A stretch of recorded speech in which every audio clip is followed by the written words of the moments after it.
What is up? This year, LA in a minute. And as of February 1st, landlords in the city of Los Angeles will be able to increase rents up to 6% for the first rent increases since March of 2020. In a city already struggling with inflation and affordable housing, this can put many residents into a bind. But landlords say that these increases are, well, overdue. Let's get into it. Back in November, the LA City Council voted to allow landlords to increase rents in the city's rent-controlled apartments up to 6% for the first time in 4 years. Roughly 75% of all multifamily units in Los Angeles are under rent control, or about 660,000 different units.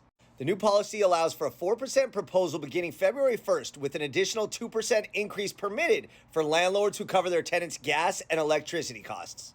Now, normally and prior to COVID, the yearly rental increase allowed in rent-controlled units in Los Angeles is tied to the Consumer Price Index, which is roughly correlated to inflation. But due to the nearly unprecedented struggles during COVID, rent increases were indeed frozen since 2020.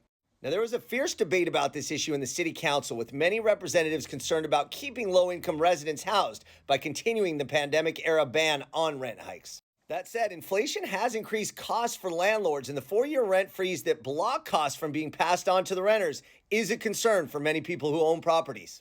It's a very delicate balancing act, as more than 4,000 eviction notices are filed in LA County each month, which is more than prior to the pandemic. And if the council hadn't taken action, the city's existing rules would have allowed landlords to increase the rent 7 to 9% starting February 1st. Similar move by the LA County Board of Supervisors protected residents in unincorporated areas as well, as they voted to extend and slightly increase to 4%, a soon-to-expire cap on rent increases in those areas.